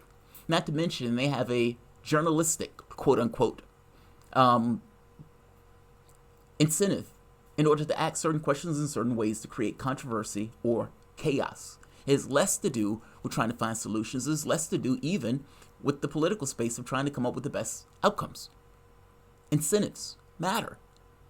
When the news crew is trying to create a fight between various people on stage, they do so because it makes good TV, not because it's in the benefit of the population. There's a difference in those things. When they talk about Medicare for all, and they talk about it entirely from the standpoint of taxes and how much your taxes will go up, they're being dishonest. What people care about are their expenses. If you ask people how much would your taxes go up, That question doesn't really matter in the context of your expenses. If your taxes go up $4,000, but your overall costs go down $3,000, what do you care about your taxes going up $2,000 or $3,000 or $4,000? What they care about are expenses. Who cares if your taxes go up? If all of your medical bills, from the standpoint of you going to the doctor, you getting surgeries, you having to get your medications, go away. How much do you pay for your premiums each month? That's a tax. That's a tax that instead of you paying to the government, you pay to some corporate incentive or some corporate insurance company. How much do you pay every time you go as a copay? How much do you pay every time you get your procedure? How much do you pay every time you get your drugs? All of those things are taxes. They're taxes that you pay to a company instead of paying to the government. And those taxes are always in flux because the cost of your insurance continues to go up. And when you switch jobs, or each year, your company will change insurance companies because they are always looking for the cheapest. Medicare for All is stability. Medicare for All is best health care that you don't pay for out of pocket. Medicare for All is the best case scenario. The media doesn't see it that way because, again, healthcare costs is not something that they overtly care about. It is not their concern. Ultimately, the people who are asking those questions, the people who are moderators, the people who are giving you your news are also human beings that have biases and things that they care about and things that they don't care about. And I'm making a point to you that things that Sanders, or let's say from a lefty perspective, or even from a Gabbard perspective in the sense of foreign policy, are things that are out of kilter with what they consider to be normal or even good. Their questions and how they frame those questions will follow accordingly. Bias is always built into the process, even more so when a person thinks they're being quote unquote objective when they're looking at the world. There is no such thing as objectivity. There is only perspective and where you put your stake in the ground and how you organize and frame the world based on that. Sanders, Warren, Gabbard, Biden. And I would argue that Warren may get a gentle win in this debate because she's been getting somewhat of a gentle ride in general. But the framing of the world is dramatically important. And I would say look out for that in that debate. Question whether or not the framing is right. Question or not whether or not the framing is right based on your framing, your own biases, your own things that you care about of the world. And acknowledge and look at it from the perspective that they have a way of looking at the world that is sometimes out of kilter with the rest of the population. Be on the lookout for it. Before we go to the next one, this is WRWK 93.9 FM, The Work. If you enjoy this content and you find yourself coming back often, please consider underwriting this content, as this is a user-generated station, and your underwriting is absolutely appreciated. Really? You are listening to the Progressive Soapbox Radio Show with Jamarl Thomas. Tune in live every Tuesday at 5 p.m. Eastern here on WRWK 93.9 FM. You can also always listen live online at theworkfm.org. That's WORKFM.org. Check out the website and click on the link that says Listen Now. If you are enjoying the broadcast, please consider underwriting this show or one of the other great shows aired here on WRWK 93.9 FM, your radio station of, by, and for the people. Jamarl will be taking calls during the last 20 minutes of the show, so please call in to share your thoughts and questions at 6:40 p.m. The number for WRWK is 804-464-1089. And again, the phone lines will be open only during the last 20 minutes of the show, beginning at 6:40 p.m. Thanks again for listening to the Progressive Soapbox Radio Show here on your local community station each and every Tuesday from 5 p.m. So talking further about the debate, since, like I said, to me, the debate is kind of like a holiday, I'm going to get into what the various candidates, or what would be required of the various candidates. Sanders is back. He's had a heart attack. They fixed his heart. And now he is back. And he needs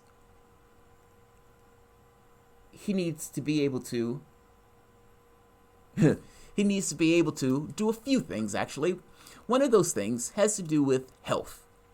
He needs to be able to show he is still the vigorous man who's been running a campaign for the last 3 or 4 years. What is very clear, and what should be clear to people, is that Sanders has been on a hectic pace that many of us would not be able to keep up with.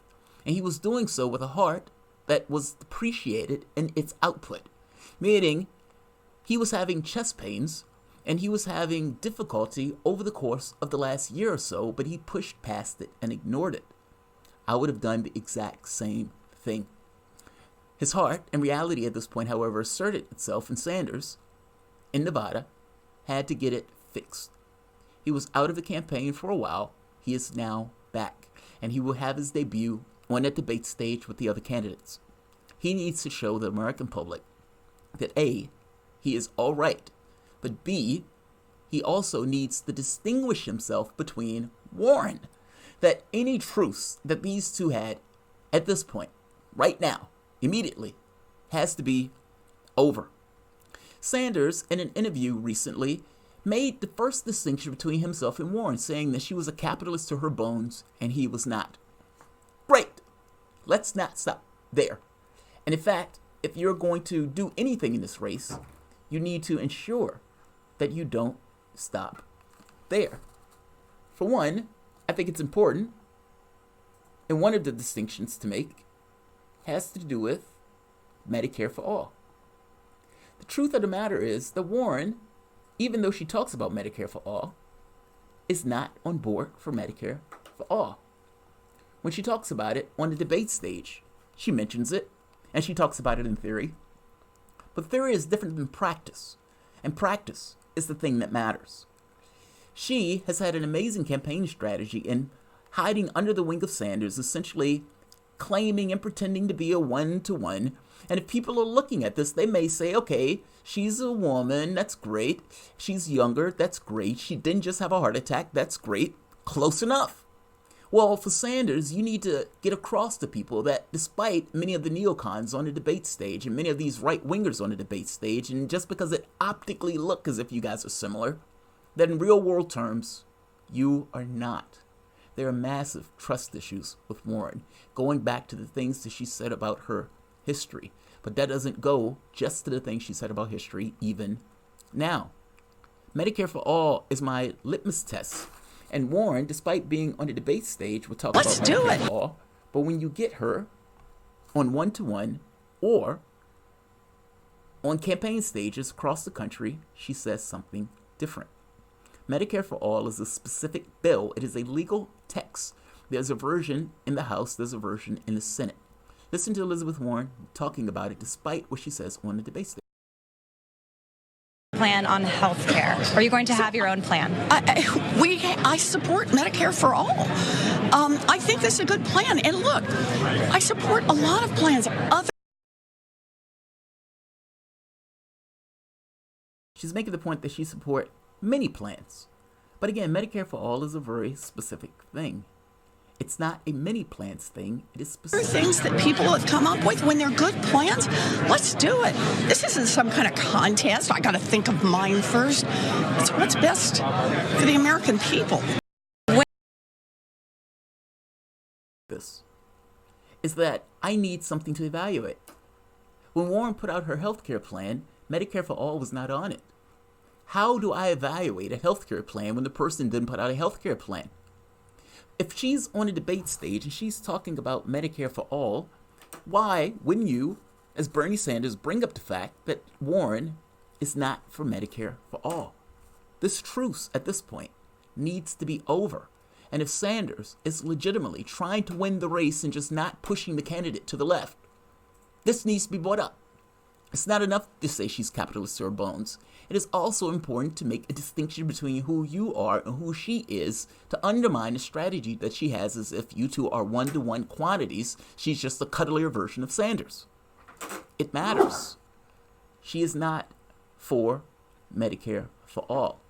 That is a distinction between her and Sanders. A report also came out where Warren has said that she was working for the little guy back during the time she was calling herself a Native American. Come to find out, she wasn't. Elizabeth Warren was making $675 an hour as a corporate vulture. This is the Washington Times. To hear Mrs. Warren explain years later, while she was a white knight swooping in this occasion and to protect local Louisiana jobs, that is almost exactly what she was doing. She was essentially a high-powered corporate vulture picking over the caucus of Cajun like all the other corporate vultures. Meaning Warren was doing a job that she was supposed to do based on the company that she was working for. And that job was picking over the carcass of an energy company that went belly up. That is the opposite of what Warren was saying on this front. Again, that is something that comes up, that it should come up, especially if you're one Bernie Sanders and you're fighting for the little guy. This runs right in line with what you were talking about. Warren put out a tweet today supporting the indigenous community. I thought, too soon. Too soon. Bernie Sanders came out early for Standing Rock. Warren, a person for 30 years or more, called herself a Native American up until the point where she got her tenure at Harvard, at the very least is on her Texas bar license, did not come out for the real Native Americans that were getting their head bashed in by oil police, getting their arms shot off, sprayed with freezing cold water and freezing cold temperatures. Warren said nothing. She didn't come out for the Native Americans until after Obama did, meaning she was under the thumb of the Democratic Party on an issue where she has essentially donned the mantle of that racial group. I would argue donning that mantle for various privileges that may come along with it or advantages that she thought she was going to get from it. All of this is fodder. All of this is fair game, especially since Sanders was the one that did come out for those Native Americans. Elizabeth Warren was on the LGBT forum and she was asked the question on whether or not transgendered people should be under hate crime laws. Elizabeth Warren gave a rather startling answer to that, saying that she's open to it, as opposed to just saying yes or no. If you make an argument to me for hate crime laws in general, meaning if you believe in the logic of hate crime laws, I don't understand how transgender are not part of it. If the whole point of a hate crime law is that there is a minority in the population that is maligned and has a history of being under attack, and you add African Americans to that, fair enough. You may add Hispanics to that, fair enough. And if you do, add those two. Is the transgender community, do they not have a history of being attacked? Do they not have a history of being maligned? And if they do have a history of those things, and you have a hate crime law for groups that have been maligned and under assault, how do you say you're open to it as opposed to just saying yes? Sanders would have just said yes. My point is, these are three issues just right off the bat. There are more, where there is a deviation and a distinction between who Warren is and who Sanders is. And if Sanders really wants to win, and if his goal and objective is to win and not just push the other candidate over, then vetting her and making a distinction between who you are and who she is dramatically important. Dramatically important. It's not enough to show you are a vigorous man. It's not enough to just give your vision of the world. It is also necessary to accommodate and to move and to conform to the strategies that are being used against you by other campaigns. This particular one, Warren, demands vetting. This demands vetting. She is not Joe Biden. You can't attack her like you attacked Joe Biden. You can make an argument for your vision of the world and going after Joe Biden, and you can make distinction with Joe Biden. You have to do the same to Warren. You have to do the same to Warren if he wants to win. From the standpoint of Warren, Warren needs to be able to maintain what she's been doing. She needs to be able to deal with the attacks that is going to come her way as being front runner, meaning not just from potentially Sanders, but also from Joe Biden, who at this point seems to be falling down on the trail. I'll get to him in a moment. But Warren ultimately needs to be able to answer questions, A, on foreign policy, since what's going on now in the foreign policy arena, but also deal with questions on the domestic front, not just from the right-wingers on stage, but potentially from Sanders. She has to know that any notion of a truce at this point has to be over, and any debate prep has to be accommodating to that. She has to be able to answer questions of truthfulness and dishonesty. Her parents didn't elope. She's not a Native American. She did tell Harvard that she was a Native American despite lying after the fact, saying she didn't necessarily do that. And whatever questions you have about whether or not she was really fired because she was pregnant, despite the fact that things say differently in the past, she potentially has to answer for those things. She has to answer for not being on board for Medicare for All or talking out two sides of her mouth on that issue. She has to answer those things. And she has to be able to do it, potentially, on a debate stage, assuming that other Democrats go after her in that way. Warren is now a front runner, and as such, people are going to be gunning for her in order to subsume her role, or at the very least, get points, especially when you have many people in this cockfight that needs and wants to get to the fifth debate. From the standpoint of Joe Biden needs to show he is competent and he is aware in the debate. He can't say that black folks don't know how to raise their kids. He can't go out saying that gay people and discos and all this other stuff. Joe Biden needs to be able to have a cohesive and a competent debate when he's going about talking about politics. And up to this point, he's not been able to do that. He's been roughed up. He's been abused by everybody from Cory Booker to Kamala Harris to Tulsi Gabbard. Not Tulsi Gabbard, but Kamala Harris. And he has not necessarily had good showings in these debates. That needs to change. He is no longer the front runner. He is now a person who essentially fallen down in the polls, and he needs to be able to reestablish himself and show that he is more, quote unquote, electable. And I would even argue more than just electable. Johnny from Texas. Okay, let's bring him on. We have a call. Let's hear it. It's a bit early, but let's hear it. Johnny, can you hear us? Okay, go ahead. What's going on, man?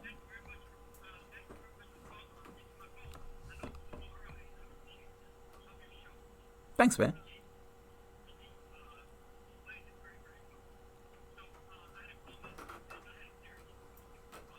Go for it.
Yeah. neoliberals. And my thinking is, they're trying, what they're really after, the end game here is what's called special drawing rights.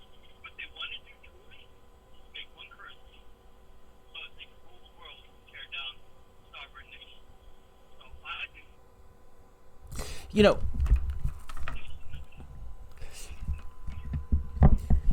so I don't entirely disagree with it. I think it's I would be more cynical, if I'm being honest.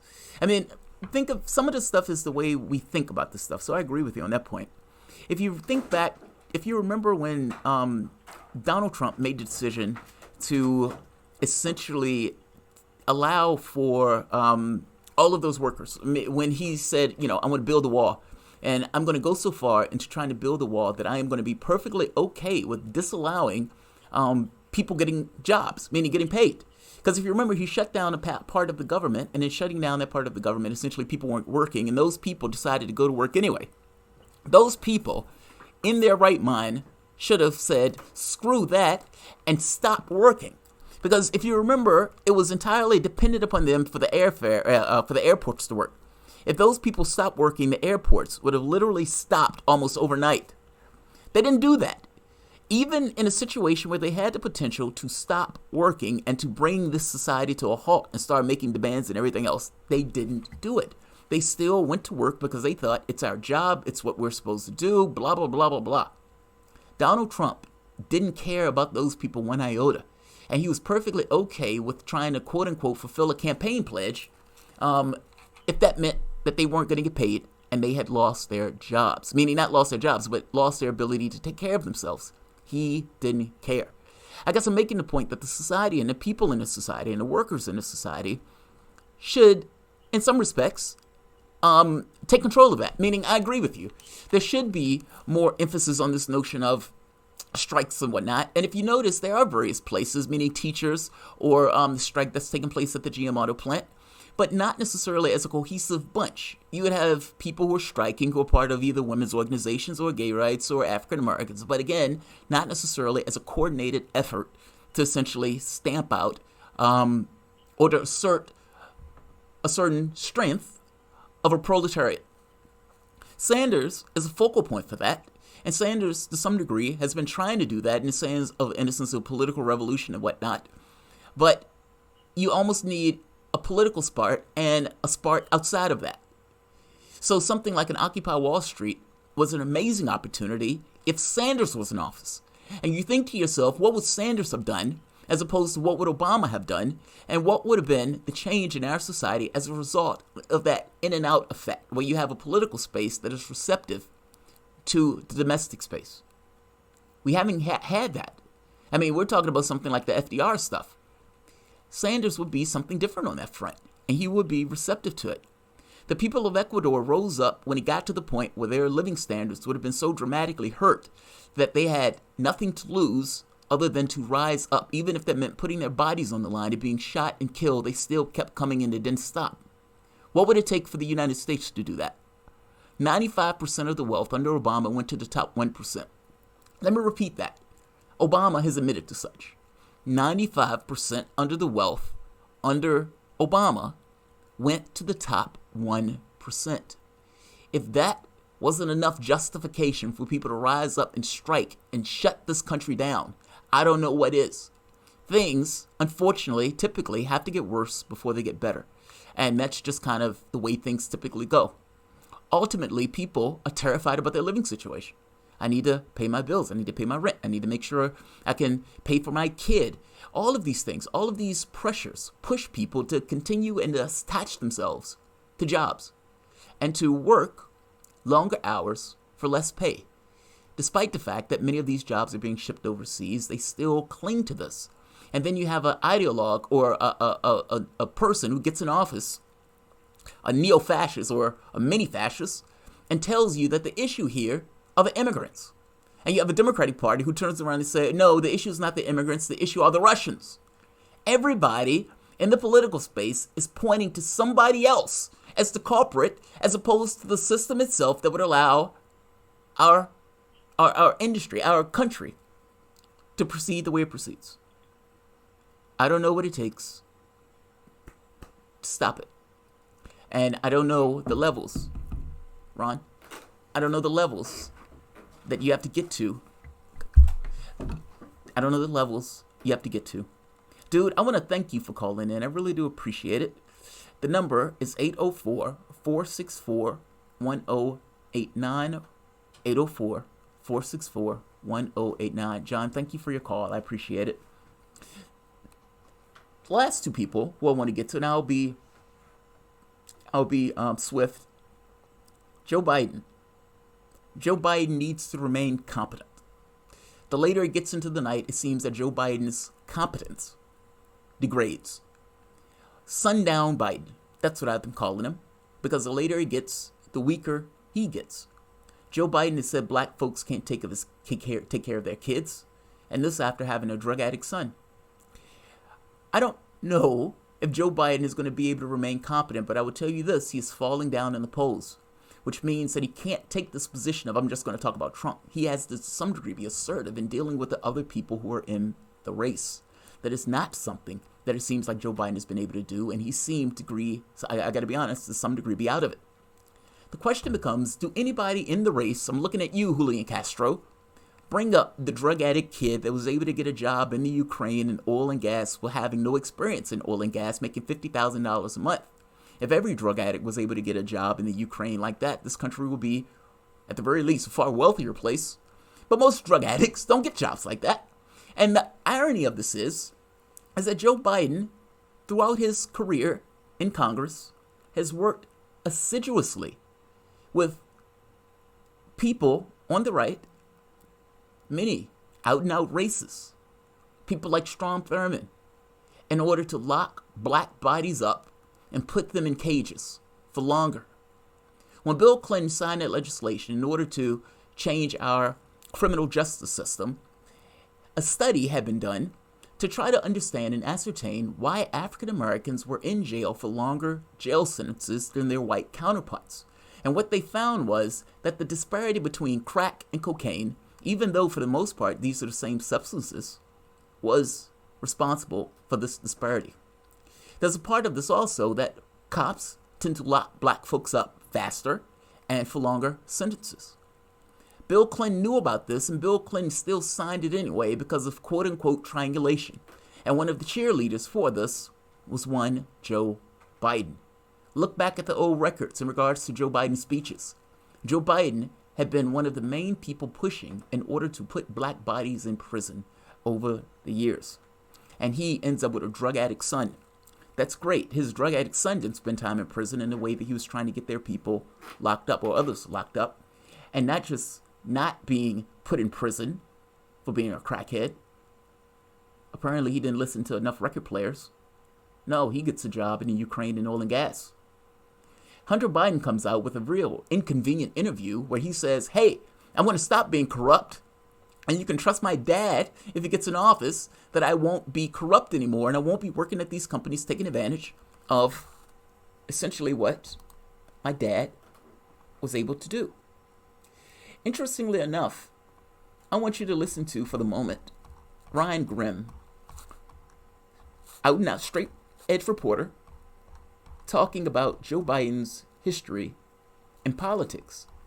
And out and out in the day, corruption by any measure of the term. Meaning, if this was Hunter Biden, and if this was Donald Trump, and the way that we talk about Trump and him being corrupt, and it is true that Trump is corrupt, not taking that away, but it's also true that Joe Biden has spent a history of also being corrupt. This is Grimm talking about Biden. The papers at the time called extremely favorable loans. So it was just starting very small That's junior level. level stuff. Right. Penny ante stuff. Yeah. He gets these great loans with no collateral. Of course, the club doesn't do well. Joe Biden ends up calling the bank, complaining about the way that they're harassing his brother for the debt collection. And then Joe Biden even says publicly, Well, I don't even know why the bank would make such dumb loans that are, without collateral that are so hard to get back. So the local paper investigated, and 3 sources at the bank said, "Oh, it's because he was Biden's brother. That's why we. That's why." That's just the start. This is early on in Joe Biden's career. And think about that for a moment. Joe Biden says, "I don't even know why they would give my brother these loans." Is it possible that it was because his last name was Biden? Yes. And again, do you honestly believe that Joe Biden didn't know why they gave his brother those loans? Of course you know why. Let's keep going. Why we gave him the loans. Right. Biden's brother then becomes a lobbyist in the 80s representing tobacco attorneys, while Joe Biden is a key senator on this giant tobacco settlement and legislation. Wow. Hunter Biden graduates in 1996, immediately goes to work for where? MBNA. People who are a little bit too young might not remember, they were the credit card company in this country. They've since been absorbed by Bank of America. Right. But at the time, they were pushing for bankruptcy reform so that people couldn't discharge medical debts, couldn't discharge credit card debts, private student loans. And they make him a senior vice president. So Hunter Biden then serves till 2001, goes and becomes a lobbyist, federal lobbyist, while his dad is a senator. A very powerful senator. He's getting earmarks. His firm is representing University of Delaware, paying the firm millions. Just so we're clear, Joe Biden's kid becomes a lobbyist for the industry that Joe Biden is in Congress pushing to get legislation passed for. This is out and out corruption. This is not soft corruption. This is out and out corruption. There's more. Let's keep going. Oh, and by the way, in order to stop people from discharging debts. How nasty. How nasty. Now he's running for president. Let's keep going. Dollars. University of Delaware is getting tens of millions of dollars in earmarks. And that whole time, he's still getting paid $100,000 a year as a consultant for MBNA. Wow. Who knows what he's doing. Biden is leading the push on bankruptcy reform. He finally gets bankruptcy reform enacted in 2005, and then Hunter Biden's consultancy ends in 2005. And actually, after 2005 is when you see the student loan crisis really take off. Right. Huh. And it was this loan. In this legislation, they said, well, you can't really discharge private student loans anymore, and so private student loans exploded. Wow. And I mean, and that you haven't even touched on the Ukraine and China. Oh, we haven't. You only stopped in 2005. So then Joe Biden runs for president, right? 2000. He's 2008. He's gearing up to run for president, and so he tells his son, according to some reporting at the time, look, can you do something other than be a federal lobbyist? Like, that doesn't really look that great for me. And according to a business partner that ended up filing a complaint after things went sour with him and Hunter and James, Joe Biden called him and said, can you help my son, get into like some investing, some private equity, something that's not federal lobbying. And so Hunter and James and this guy take over this firm called Paradigm Global Advisors. And in one of the first meetings, according to the Politico magazine, James Biden and Hunter Biden and Beau Biden are all there, and they tell the officials there, hey, look, don't worry about clients. We have people lined up who want to invest in Joe Biden, and they're gonna give us their money. Now, Hunter and James Biden say that that's not true, but the Politico magazine had a ton of different sources saying that this is exactly what the guy said. Why wouldn't that be true? Why wouldn't that be true? Think about it for yourself for the moment. Who are you investing in? When Hillary Clinton was getting all that money from those various governments, like Saudi Arabia and whatnot, when Hillary Clinton lost the election to Donald Trump, what happened to those investments in the Clinton Foundation? All of these totalitarian states, the Saudi Arabia, who care so much about the world that they're invested in the Clinton Foundation. What happened to those donations? They dried up. They stopped, almost like 90% on a whim. Because what they were investing in was Clinton Inc., just like those people were lining up to invest in Biden Inc.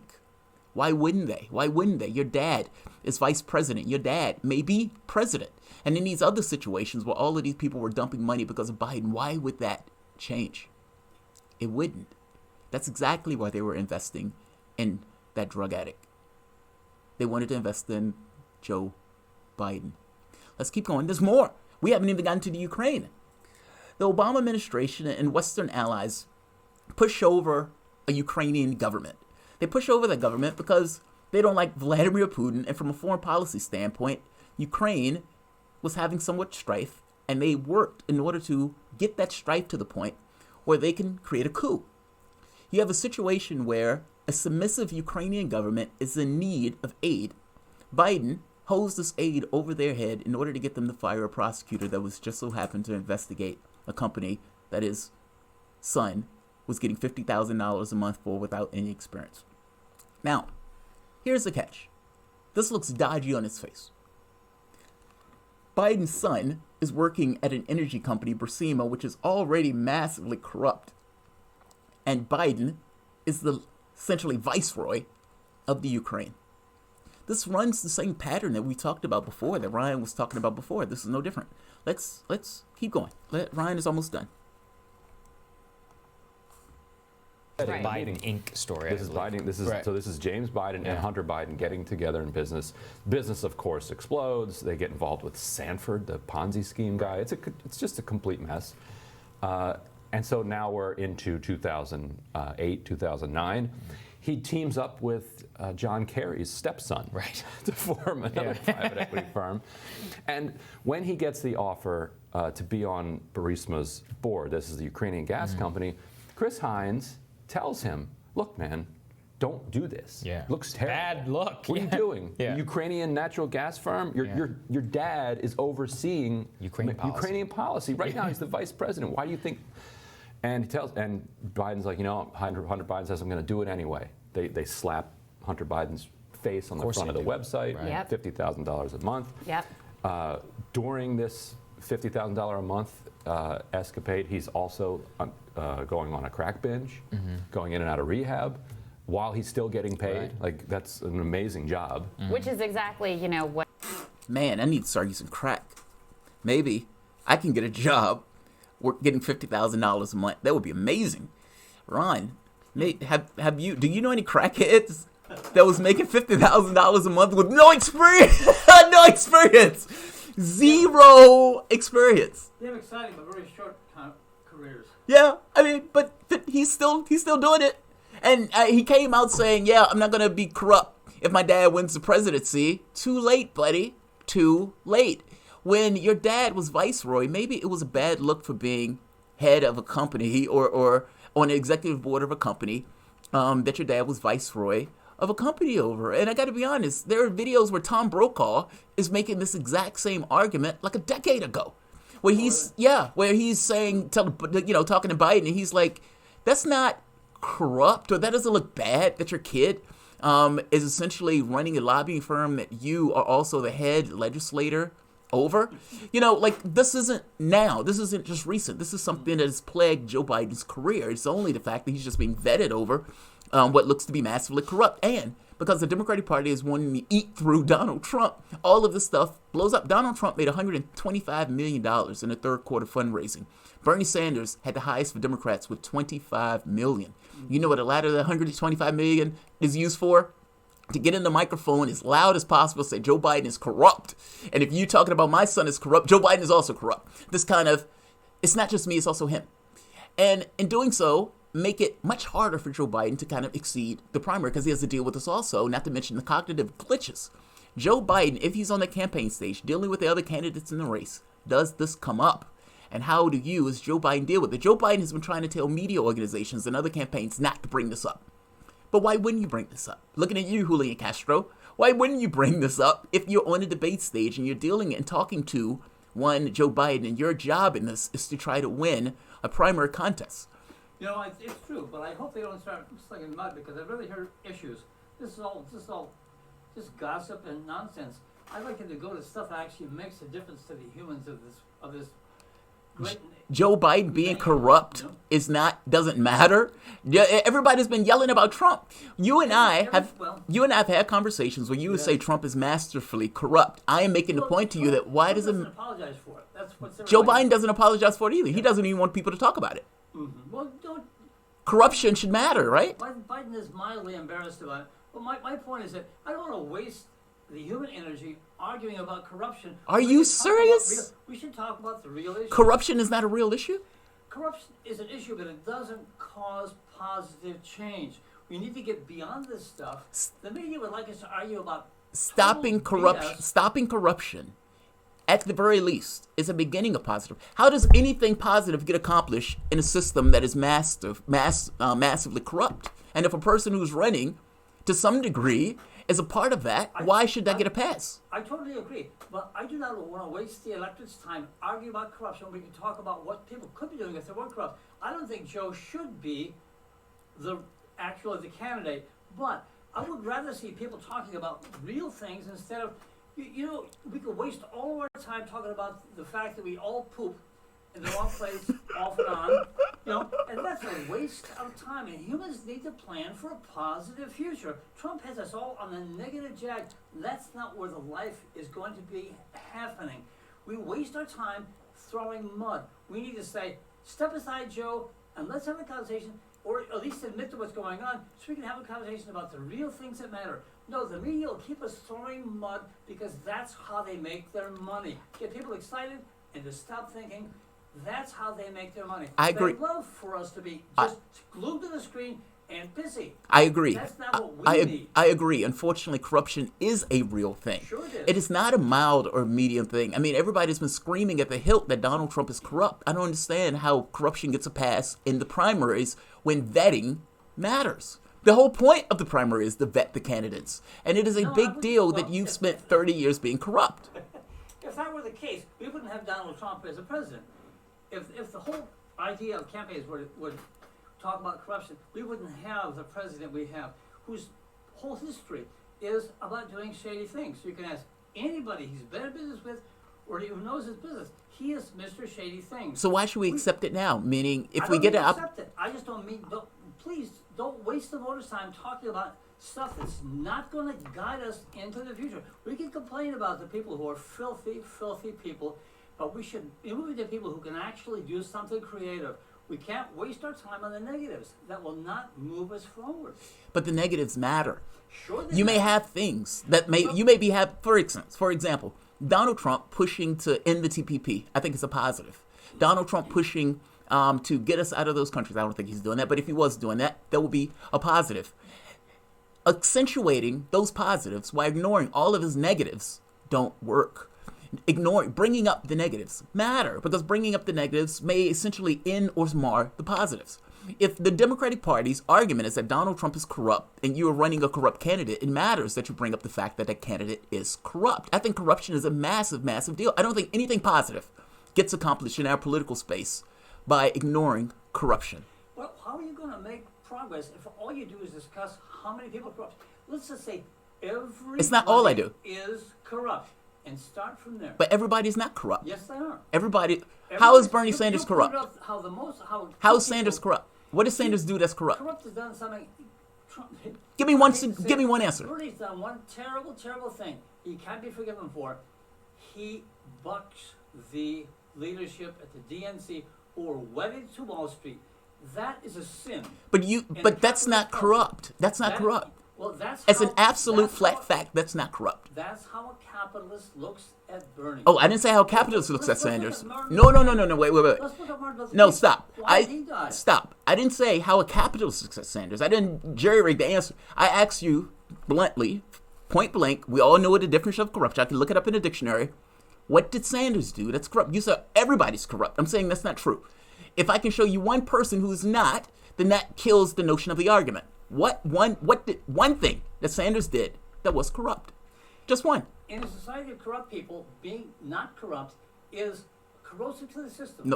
No, that's not what we're saying. You say everybody's corrupt. I'm asking you how. I didn't ask you from the perspective of a capitalist. I'm asking you the definition of corrupt. If we look it up in the Webster Dictionary, how is Bernie Sanders corrupt? Just one item. He is not corrupt in a pure sense. Thank you. There you go. There you go. Wait. So that means that not everybody is corrupt. Okay, but he's the only one that stands apart. I'd like to see, so I'm right. But see, the DNC is going to cut him off at the knees because they have to, because they love business. What we need is to talk about the things that will move us forward as a people. I agree. But I waste all our time complaining about who is not pure. Well, my point is, I think we can do both. They're all impure. Well, you said before they're all corrupt. My point is we can do both. We can chew gum and walk at the same time. At least most of us could. I'd like to see that. Meaning, I could say I want Medicare for all. I could say I want the expansion of school school and all this stuff. I could say I want the expansion of Social Security, and say Biden is remarkably corrupt, and we need to have somebody who is not. I'm all for it. Excellent. This is WRWK 93.9 FM The Work. This has been Jamarl Thomas and Ron talking to you on Tuesday. Guys, I want to thank all of you for your support, and I will see you again next week, same time, same channel. Thank you all. Excellent show. Excellent show. That was an awesome show. Thank you very much. And we're moving back to our loop now in progress. All right, guys, I'm going to read these super chats. I'm sorry. No, you're fine. Xavier Foster, Turkey sanctions. Also remember the White Helmets. Yes, the White Helmets were a terrorist organization that the United States and Britain were backing while calling these guys heroes. You only really saw them in areas held by the terrorists. And you see these guys running with babies in slow motion, doing this stuff. And then you get to it and you find out these guys were terrorists. These guys were out there essentially backing the terrorists. You have videos of them where they're killing people, not where the terrorists are killing people, or you have other things where these guys are out there working with the terrorists. And so the United States held these guys as heroes. Let me make sure this is queued up. The interesting thing is that the U.S. and many of these powers said, all right, we're going to now bring these guys back to home countries. Now think about what this means. They're bringing terrorists back to these various countries and not giving the countries and the people in that area an honest showing of what these people are. And then, we were airlifting them out. And I was just like, well, why do you have to airlift them out? If they are saviors, you're saying, why can't they just walk back through the areas of Syria? Because they weren't these heroes that we were making them out to be. I missed that. Sorry, let me get this queued up. Go for it. I'm off by 3 minutes. No, you're fine. I'm just reading the thing. Marcus Will, you could say it, Jamal. We're in Syria for Israel. But I don't think we are. I mean, you can make an argument that the U.S. is trying to stay close, but we have other bases that we don't necessarily have to be in Syria for. The United States has 800 bases across the world. We're there for geopolitical reasons. Yes, we were there to knock down Assad. Yes, to say explicitly we're there for Israel gets a little dicier. J-Ville, hat shift. My hat is off. Get my head straight. Guys, I want to thank you all. This has been the J. Thomas Radio Show. For my audience online, shout out. Like, share, subscribe. Thanks all.